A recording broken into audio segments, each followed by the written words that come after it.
You ever get betrayed so quietly, so deeply, that it doesn't even feel like anger at first? Just silence? Yeah, that's what this is. My own sister told me I wasn't welcome at her wedding, the same wedding I helped her plan. The twist, she was marrying my ex. She said I could watch it online if I really cared. So I showed up.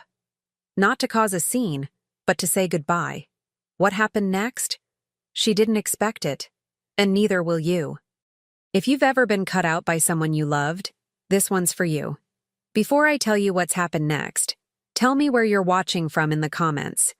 And if you feel this in your chest like I did, hit subscribe. Let's get into it. I stood outside the venue, heart pounding like it was trying to break free from my chest. The sound of distant violin music drifted through the air, floating out from the high-arched windows of the Pacific Heights ballroom. Laughter followed, soft, warm, and so familiar it made my throat tighten. That laugh, I'd know it anywhere. My sister's. But I wasn't invited. Not really. Technically, I had the link, the live stream, the digital front row seat to the wedding of the decade. Or so they called it in our family group chat, the one I'd been quietly removed from last month. No explanation, no drama, just silence, a slow erasure. I watched as guests stepped out of Blacktown cars, sleek heels clicking on the pavement, men in tailored suits adjusting their cuffs. Her world, not mine, not anymore. I could see her through the glass. Lila, my little sister, radiant, beaming, draped in champagne satin and lace, the dress I once helped her pick out in a dusty boutique in the Mission District. She glowed like the center of the universe. And I was the invisible orbit. Her eyes never scanned the street. She didn't know I was there. But I was, watching. Not from a live stream. Not from my apartment. But standing in the cold, in a $40 black thrifted dress, holding a gift I'd spent 3 weeks making by hand. I don't even know why I brought it. Some foolish, lingering hope, maybe. Or maybe because I needed her to know. I wasn't just going to disappear like she wanted me to. The security guard hadn't noticed me yet. I blended in, kind of. Just another figure on the sidewalk. I wasn't here to cause a scene. I wasn't going to march in. I just wanted a glimpse. A final goodbye, maybe. But then the door opened, and I froze. Not because it was her, but because it was him. Ethan. My ex. And Lila's soon-to-be husband. He stepped out, checking his phone, and for a split second, the world collapsed into a pinhole. Everything slowed. I couldn't breathe. Not because I still loved him. I didn't. God, I didn't. But because the last time I saw him, he told me he wanted to fix things. That he still dreamed about me. That marrying her would be a mistake. And now, here he was, smiling, polished, ready to marry her. I turned away, heart in my throat, but not fast enough. He saw me.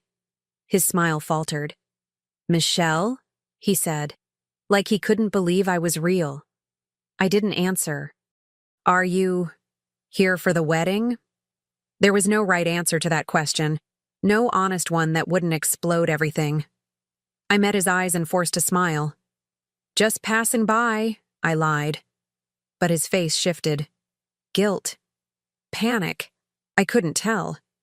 "I thought you moved," he said. "I did." He glanced behind him. "Does Lila know you're here?" I almost laughed. "No. She banned me, remember?" He winced, and I saw it, just for a flicker, the regret, the crack in his perfect groom mask. "You should go," he said softly, "before someone sees." I took a step back. "Don't worry, I was never really here." He opened his mouth to say something else, but I didn't give him the chance. I turned and walked away. And that's when it hit me. The pit in my stomach, the ache I'd been trying to swallow for weeks. This wasn't just about a wedding. It was about being replaced, forgotten, erased by the two people I once trusted most. But how did we even get here? It wasn't always like this. Just last year, Lila was my best friend, my roommate, my co-conspirator in late-night ice cream binges and bad dating choices. She was my person. And Ethan, he was the one I fell for when I least expected to. The charming consultant I met at a friend's party, who used to sketch tiny doodles on my coffee cups and whisper secrets in art galleries. And then, somehow, they ended up together. And I was the only one who wasn't surprised, because I knew the pattern. I'd seen it before, but I ignored it, because she was my sister, and he was my boyfriend. And betrayal, real betrayal, wasn't supposed to come from the people you love. But it did, and maybe, if I'm being honest, I saw it coming long before I admitted it to myself.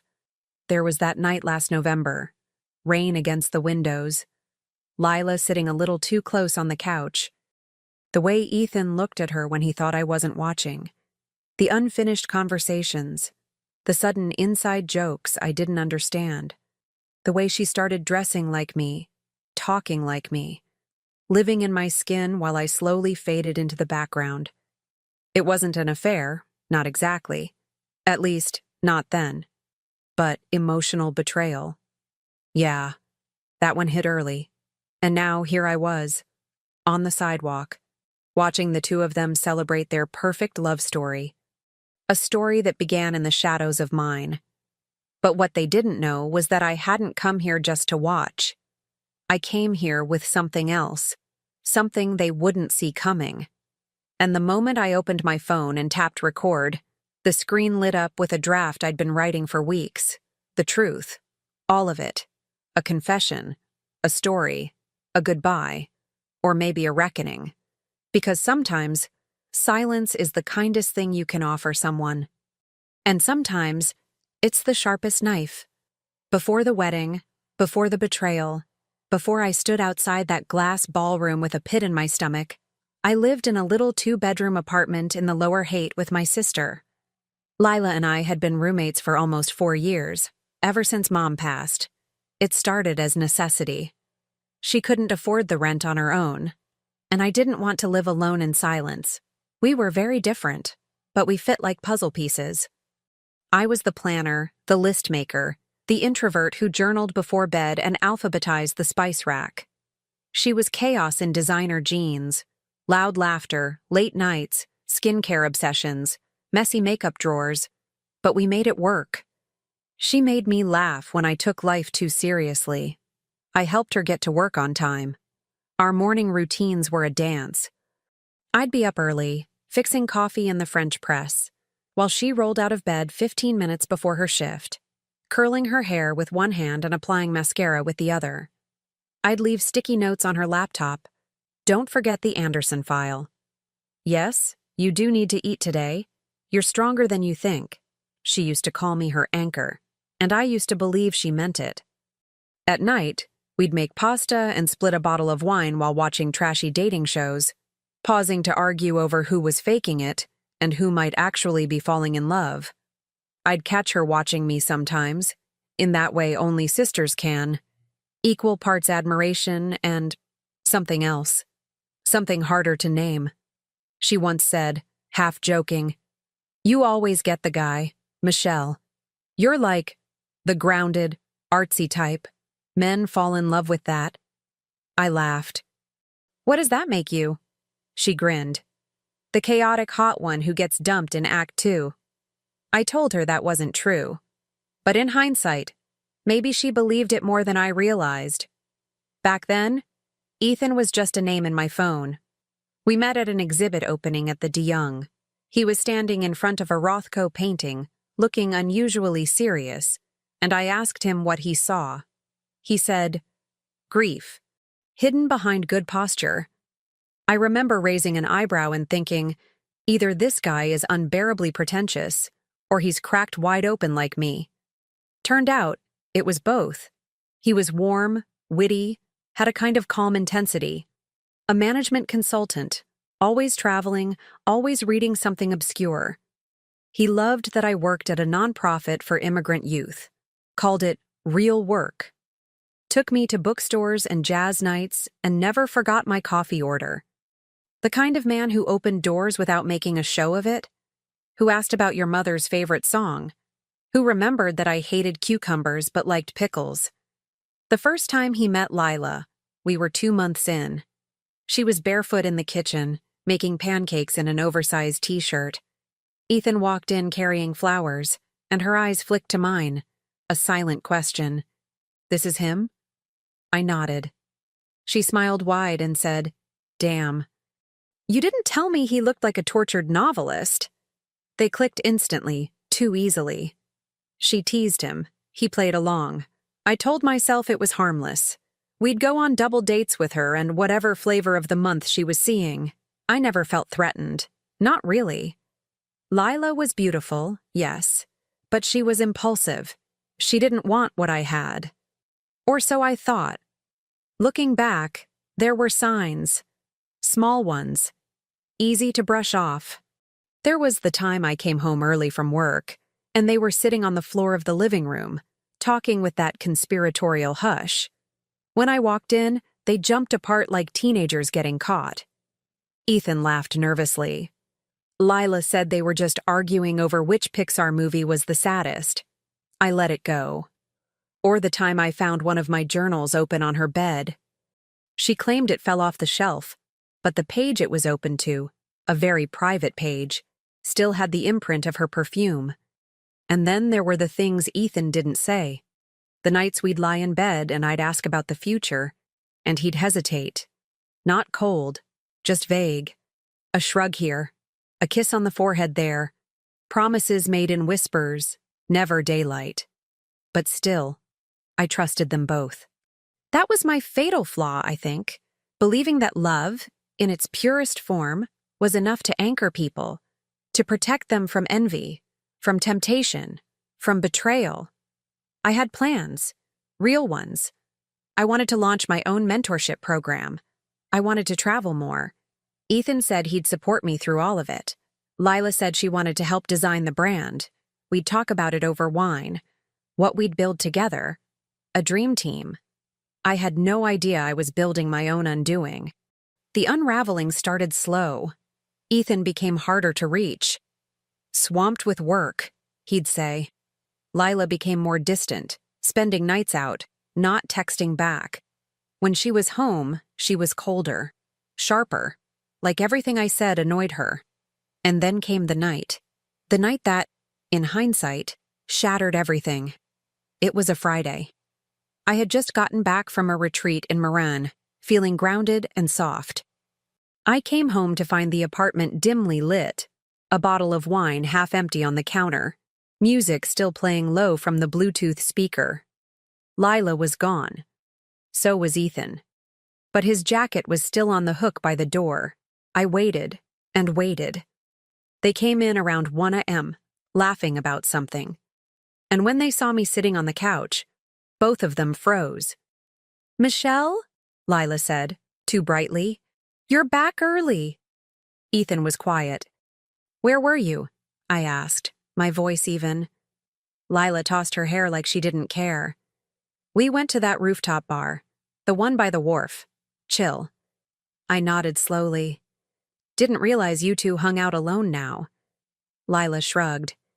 "You're always busy. Someone has to entertain him." Ethan finally spoke. "It was nothing. Just a drink." But it didn't feel like nothing. Something had shifted. And from that night forward, it kept shifting. He became more distant. She became sharper. The apartment felt colder. Like I was living in a house made of glass, transparent, fragile, and always on the edge of breaking. 3 weeks later, Ethan broke up with me. No warning, no drama, just, "I don't think we're right anymore." I cried for 3 days. Lila made me tea, told me I deserved better, held my hand. I believed her, because that's what sisters do, because I didn't want to believe the truth. Until the engagement photo showed up on Instagram 2 months later, Lila and Ethan, on a beach in Mendocino. her hand on his chest, a ring flashing like a weapon. No caption, just a heart emoji. I stared at it for hours. She didn't call, didn't text, just posted it, like I was a distant acquaintance, like I hadn't been the one to introduce them. I sent her one message, just one. "Are you serious?" She replied, "You don't get to play victim, Michelle." You never did. That was the moment I knew. I didn't just lose a boyfriend. I lost my sister. And everything I believed about loyalty, about love, about family, it was a lie. I didn't cry when I saw the photo. Not at first. I stared at it. The image of Ethan kneeling on one knee, holding out a ring to Lila, the ocean crashing behind them, like I was trying to decipher a foreign language. It didn't register. My brain wouldn't translate it. I just kept blinking. Refreshing. Blinking again. Like the app had glitched. Like it wasn't real. But it was. It was very real. It took about 4 minutes before the sobs started. Violent, sharp, from a place I didn't know existed. I fell to the floor of my bathroom, just slid down the cabinet like someone had cut the strings holding me up. I remember pressing a hand to my chest because I thought, genuinely, my heart was giving out. It felt like it was ripping itself open from the inside. Not because Ethan proposed, but because she said yes, and posted it like I didn't exist, like I wasn't her sister, like I hadn't spent 2 years loving a man who now kissed her with the same mouth he once used to tell me I was his forever. I didn't eat for 3 days, didn't sleep much, either. Just laid in bed, fully clothed, scrolling through our old photos, birthdays, hikes, beach trips, movie nights, all those laughing faces, all those little lies. I kept waiting for some kind of explanation, an apology. Even a lie would have helped, but there was nothing. I wasn't blocked, but I might as well have been. No one in our family reached out. Not one cousin, not one aunt. I think they were all too stunned, or maybe they assumed I already knew. Maybe Lila had spun a story I hadn't heard yet, a version of me where I was cold, distant, unloving, the villain. It's easier that way, isn't it? To cast someone as the problem so you don't have to look at what you've done. The truth came out like a slow leak. It started with Jenna, a mutual friend from college. She called me a week after the photo went up. "You okay?" she asked gently. I didn't have an answer. "I figured you knew," she said. "But just in case. I mean, I saw them together months ago, at the Conservatory of Flowers, holding hands." I gripped the edge of the couch. "What?" She hesitated. "I thought it was weird. I asked Ethan, and he said you two had been over for a while, but your stories still had pictures of him." My mouth went dry. That was 3 months before he broke up with me. Jenna was quiet. That was the first real confirmation, the first undeniable crack in the timeline. Then came the texts.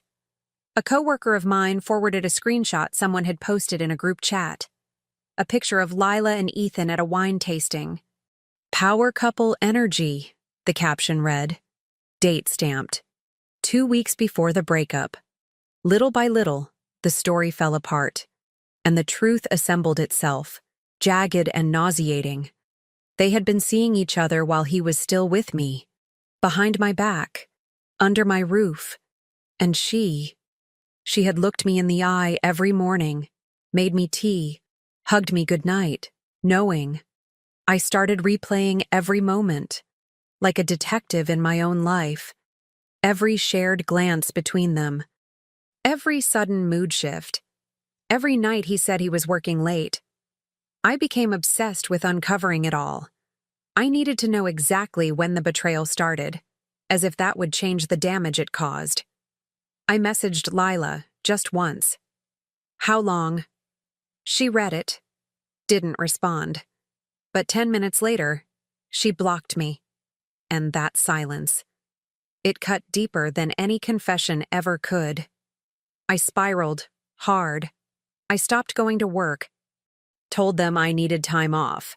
Family emergency, which wasn't a lie, not really. I turned my phone off for entire days. I couldn't bear to see photos of them. I couldn't bear to see people not caring. The worst part, I didn't even know who I was without them. Without her. She wasn't just my sister. She was half my identity, my echo, my mirror. And Ethan, he was the first man I let see me raw, the first man I trusted after years of being guarded. I felt like a ghost, like I was haunting my own life. One night, I sat on the edge of my bed, staring at my reflection, and I didn't recognize the woman looking back.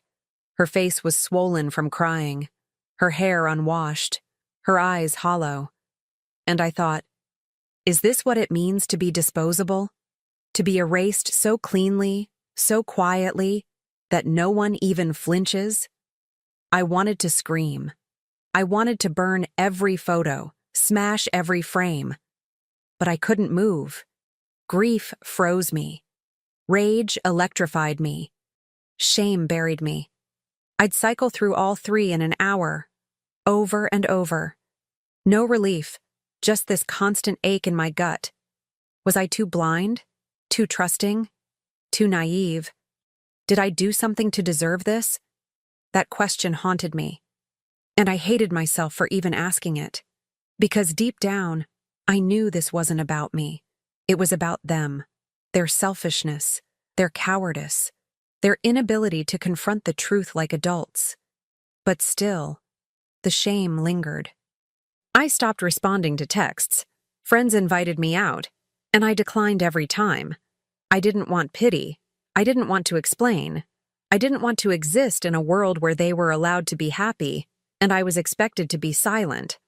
I tried to journal, but the words came out angry, jagged. I wrote in capital letters. I scratched out sentences. I cried onto the pages. It didn't help. Music hurt. Food tasted like cardboard. Even the sky looked dull.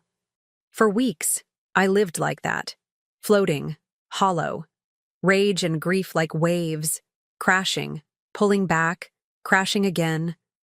And then something small shifted. It happened the day I opened my email for the first time in weeks. I'd been dodging it, terrified of bills and life and everything I'd neglected. But in the inbox, buried under newsletters and work reminders, was a message from a girl named Naomi, one of the teens I mentored at the nonprofit. The subject line read, "Thank you." Her email was short, simple. She wrote, "You probably don't remember this, but 2 years ago, you told me my voice mattered even if no one listened. That changed my life. I got into UCLA. I wanted you to know." I cried harder reading that than I did the day Ethan proposed to Lila. Because for the first time in weeks, I remembered I wasn't worthless. I wasn't just the girl who got left behind. I was a woman who had impacted lives. That email was a crack of light in a locked room, and I clung to it. The next morning, I showered, cleaned my sheets, threw out the wine bottles. I didn't forgive them, not even close. But I remembered who I was before them. And maybe, just maybe, I could start becoming her again. Healing isn't linear. People love to say that. Instagram therapists posted in pastel font over images of clouds. And it's true, in theory. But what they don't tell you is how ugly the spiral looks up close. After Naomi's email, I had a burst of momentum. I told myself I was done crying, that I was stronger now, that I was ready to start over. I wasn't. I started going on long walks through the city, thinking movement would help. But every street corner reminded me of something. Ethan once bought me street tacos on that curb. Lila and I once danced barefoot in the rain near Dolores Park. I couldn't outrun the ghosts. They were everywhere. I downloaded a dating app, not because I wanted love. I wanted proof that I was still desirable, still worthy, still seen. The matches rolled in fast. Smiles, compliments, invitations to rooftop bars. I picked the most charismatic one and said yes. His name was Jordan. He worked in finance, wore cologne that clung to his jacket like armor, and had a smile that never reached his eyes. On our first date, I laughed too loudly, drank too much wine, told him I was recently untethered, my exact words, like I was talking about a weather balloon and not a shattered heart. By the third date, we ended up in his apartment. It was cold and sterile, like a hotel room without memories. The next morning, I stared at his ceiling and felt nothing. Not regret, not empowerment, just numb. I left before he woke up, blocked his number, told myself it was just a misstep, that I was experimenting with freedom. But the truth, I was trying to erase their fingerprints with strangers' hands, and it didn't work. Therapy came next. I found a sliding scale counselor named Maureen who looked like a former rock star turned grief whisperer. Silver hair in a bun, wide, steady eyes. Her office smelled like cinnamon and old paperbacks. I spent the first 2 sessions saying, "I'm fine," and smiling like I was auditioning for a toothpaste commercial. By session 3, I broke down. "I feel erased," I told her, like I was background noise in my own life. She nodded, let the silence sit, then said, "You're not erased. You're grieving a version of your life that never actually existed." That sentence gutted me, because she was right. I was mourning the illusion. The idea that Lila and I were inseparable, that Ethan was mine forever, that love, if you gave it fully and purely, would protect you. I wasn't healing. I was just delaying the grief. So I started showing up, week after week, unpacking old memories, childhood wounds. That time I let Lila copy my entire English paper in high school because she cried and said, "You owe me. You're the smart one." That time Mom compared our bodies at the beach. That time Ethan said, "You're the stable one. Lila's fun, but you're home." All those little statements that had layered into a story I didn't even know I was living, that I was the supporting character, the fallback, the safe choice. I started to see it. But seeing isn't the same as letting go. There was a night, 3 months after the engagement post, when I thought I was ready.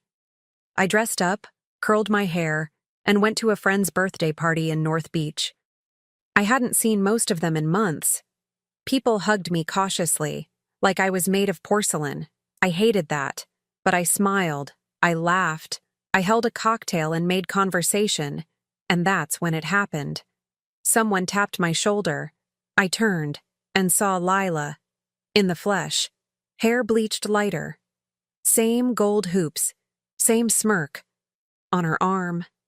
Ethan. I felt the blood drain from my face. They weren't supposed to be here. This wasn't their circle. Someone must have invited them last minute. Lila blinked like she'd seen a ghost. Ethan had the decency to look away. She stepped forward. "Michelle?" I could barely breathe. She tilted her head. "Wow. You look good." "Don't," I said. "Don't what?" "Don't act like this is normal." Her smile faltered. "I didn't come to fight." "You came to parade," I snapped. "You came to show me what you stole." People had gone quiet, eyes flicking over to us. Ethan stepped in, voice low. "This isn't the place." I turned to him. "When was the place, Ethan? When you kissed her in my apartment, or when you slept in my bed the night before?" His jaw tightened. I shook my head. "You two deserve each other." And I walked out, made it to the sidewalk before the tears started. The humiliation burned. Not because I lost them, but because I let them reduce me to a scene, a spectacle. That night, I hit my lowest point. I called my dad. We hadn't spoken in almost a year. He'd divorced my mom when I was 12, moved to Oregon, started a new family. We'd always been polite, but never close. He answered after 2 rings. "Michelle?" I broke down, and he listened. I don't remember everything I said, just that I cried and told him I didn't know who I was anymore. that I felt like a broken vase someone tried to glue together with spit and hope. He didn't give advice, just said, "Come visit. I've got a cabin. It's quiet. No signal. You can just breathe." And for the first time in months, that sounded like exactly what I needed. I went the next weekend, took a Greyhound, brought only a backpack. His cabin was small, tucked between pine trees, with a fireplace that crackled and a dog named Rosie who liked to sit on my feet. I stayed for 2 weeks. No social media, no mirrors, no emails. I chopped wood, helped paint the porch, read old poetry books, made soup from scratch. And one night, while watching the fire flicker, I told him everything about Lila, about Ethan, about the slow unraveling of my sense of self. He listened, then said something I'll never forget. "People will always rewrite your story to make themselves the hero. The only version that matters is the one you write yourself." That sentence stitched something in me back together. I realized then what I had to do. I couldn't keep trying to get my old life back. It was gone. And maybe it had never really been mine. The necessary sacrifice. I cut off contact with my mother's side of the family. It broke my heart. But they'd made it clear. Silence was their choice. Complicity was their language. So I stopped sending updates, stopped reaching out, stopped trying to make them see. And with that silence came space. Real space. Room to start over. Not with revenge, but with rebirth. I didn't come back to San Francisco a different person. Not really. But I came back quieter, calmer. Like someone who had walked through a storm barefoot and learned which bruises mattered. I moved out of the old apartment. Finally. I sold most of my things. The couch Lila and I used to curl up on. The wine glasses from Ethan's housewarming. Even the bookshelves I once organized obsessively. Donated. Gone. I didn't want objects that held ghosts. I found a studio in Bernal Heights. Small, sunlit, with peeling paint and hardwood floors that creaked when you walked too hard. The window overlooked a fig tree, a real one. I'd open it in the mornings and just breathe. The first week alone in that new place, I did nothing but rest. Deep rest. The kind that doesn't look productive but feels like medicine. I let the silence wrap around me like a weighted blanket. No constant buzzing of Lila's hairdryer. No Ethan's humming in the shower. Just me. My breath. My heartbeat. And slowly, I started building. Not rebuilding. Building. Because the old version of me, the one who shrank herself for peace, who ignored her instincts for love, she didn't need resurrection. She needed a graceful exit, so I began again. I returned to work at the nonprofit, not just as a program lead, but with a proposal to launch a digital storytelling initiative. A platform for immigrant teens to record their lives in their own voices, archive their identities, reclaim their narratives. The board approved it, a grant followed, then a partnership with a local arts school. Suddenly, my days were full of interviews, editing sessions, spoken word poetry, laughter echoing through empty classrooms. I felt lit up from the inside, not from validation, but from alignment. And the teens, they saw me, not as damaged, not as fragile, but as someone who had been through it and made it out with grace. One afternoon, a girl named Samira said, "You don't talk like a teacher. You talk like someone who remembers how to hurt." I blinked, then smiled. "Maybe that's what healing is," I told her, remembering the pain without reliving it. I got better at that, holding space for what happened without drowning in it. I started journaling again, but not in anger, in curiosity. I wrote letters to the version of me that kept going. Letters that said, "I'm proud of you for waking up today. I'm proud of you for not texting him back. I'm proud of you for feeling joy without guilt." I started hiking again, too. Muir Woods, Land's End. Just me and the sound of wind through trees. No music. No podcasts. Just the soft crunch of leaves and my own breath syncing with the earth's rhythm. And one morning, on a trail near Stinson Beach, I met someone. His name was Luca. He was photographing the fog as it curled over the hills, waiting for a bird that never showed up. We ended up walking the last stretch of the trail together, talking about favorite authors and the way grief slows time. He didn't ask for my number. I liked that. He asked for my name, and offered his, and said, "Maybe I'll see you here again." 3 weeks later, I did, and then again, and again. No fireworks, no declarations, just presence. Patience, peace. He never asked about my past, but when I told him, months later, he listened without flinching. He didn't offer pity or solutions. He just took my hand and said, "You're not broken, you were betrayed. That's not the same thing."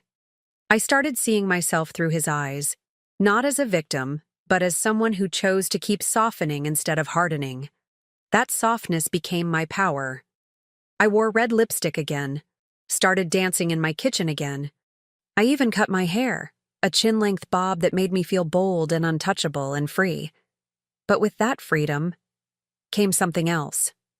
Whispers. Not literal, but gut level. The sense that something unfinished was circling back.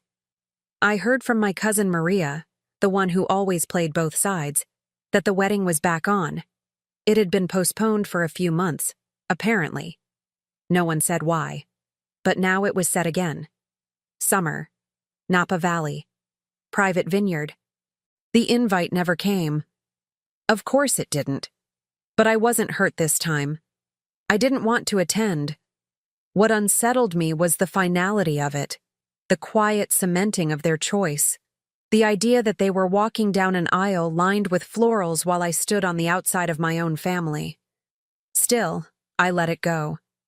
I even bought myself a ring, a small one, with a black opal, not to replace anything, just to remind myself, I belong to me now. Marin, my therapist, once asked me what forgiveness looked like. I told her, "It looks like walking past their names in my mind without wincing." She smiled. "And can you?" "Some days," I said. "Other days, I still imagine telling them everything they deserve to hear." "And what would that change?" she asked. I paused. "Maybe nothing," I admitted. "But maybe I need to say it anyway. For me." She didn't respond. Just wrote something down. I didn't ask what. And so, I waited to see if that moment would come, the one where our paths would cross again. And deep down, I knew it would. Because energy doesn't disappear. It circles back. Always. And when it did, when they finally saw who I had become without them, I wanted to meet them not with fury, but with clarity. No revenge. No games. Just the undeniable truth. That I bloomed in the shadow they left me in. And that would be enough. Or so I thought. Because just when the air started to settle, an unexpected message arrived. A name I hadn't seen in nearly a year. Lila. No subject line. Just a blank email with 2 sentences. "I need to see you, please." And just like that, the dust in my lungs stirred again. I stared at the screen, not with rage, but with something far more dangerous. Readiness. I didn't reply right away. Lila's message sat in my inbox for 4 days. 2 short sentences that buzzed like static every time I saw them. No explanation, no apology, just, "I need to see you. Please." At first, I told myself it wasn't worth it, that closure was overrated, that I didn't owe her a single second more of my life. But the truth, I was curious. Not about her. About me. Who would I be, face to face with the girl who dismantled my life? Would I tremble? Would I break? Or would I stand still, like a tree that no longer bends for storms?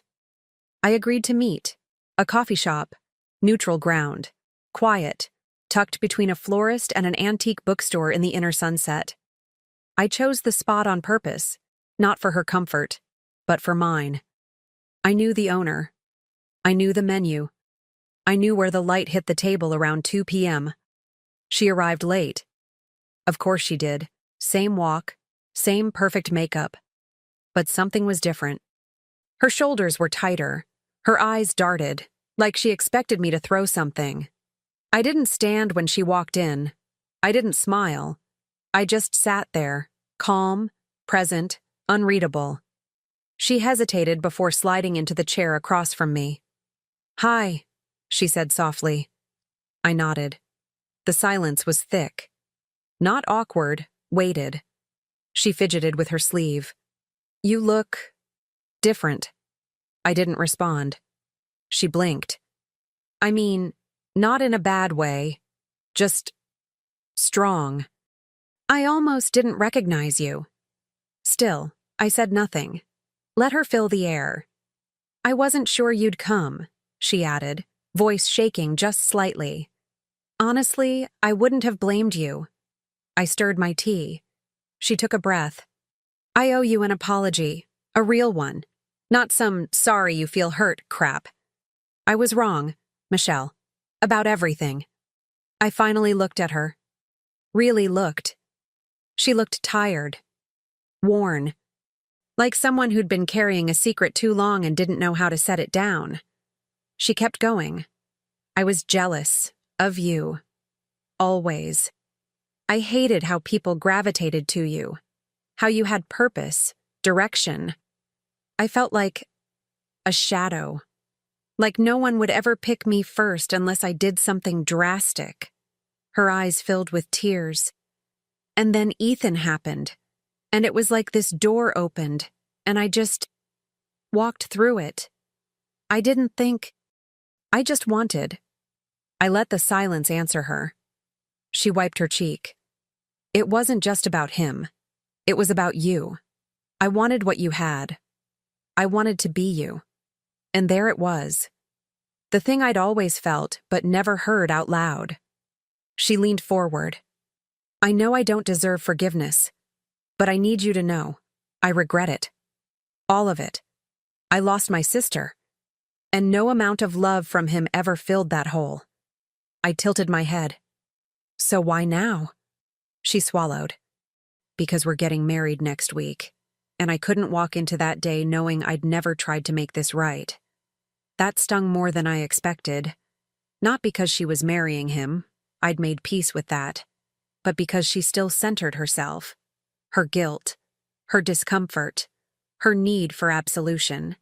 She wasn't asking to heal me. She was asking to unburden herself. I finally spoke. Quiet. Controlled. "Do you know what the worst part was?" She shook her head. "It wasn't losing Ethan. It wasn't even you choosing him over me. It was the fact that I kept loving you anyway. Even after everything. I looked for your face in every crowd. I still saved your number. I still hoped." Her face crumpled. "And do you know what broke me?" I continued, voice steady. "The silence. The fact that you didn't call. Didn't explain. Just vanished. Like I never mattered." Tears ran freely down her cheeks now. "I thought if I stayed quiet," she whispered, "it would hurt you less."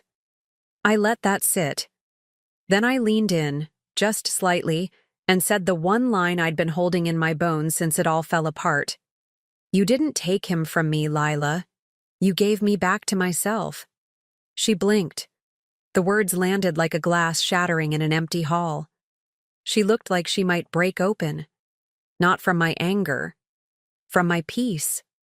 That's what destroyed her. I sat back. Let her sit in that silence. Because here's the thing about guilt. It feeds on chaos. But when you meet it with stillness, it implodes. She didn't speak after that. She just nodded, trembling. And for the first time in our lives, she saw me clearly. Not as the big sister. Not as the fallback. Not as the person she needed to outshine. She saw me as a woman standing fully in her own light and knew she could never follow. Not because I wouldn't let her, but because she made her choice. And some bridges don't burn, they dissolve. When I stood to leave, she didn't stop me. She didn't ask to hug. She just looked at me with that haunted softness. The one people wear when they realize they've become the villain in someone else's story. Outside, the fog was rolling in, soft, silver, familiar. I didn't cry. I didn't shake. I just breathed. For the first time in years, I felt clean. And as I walked away, I thought, this is what closure really looks like. Not a tidy ending, just the choice to stop waiting for one. It's been almost a year since that coffee shop, since I looked my sister in the eye and told her the truth, not to punish her, not to hurt her, but to release both of us. We never spoke again. She sent one more message after the wedding. A short one. No photos, no words. Just a link to the live stream and a line that said, "You don't have to watch, but I wanted you to have it."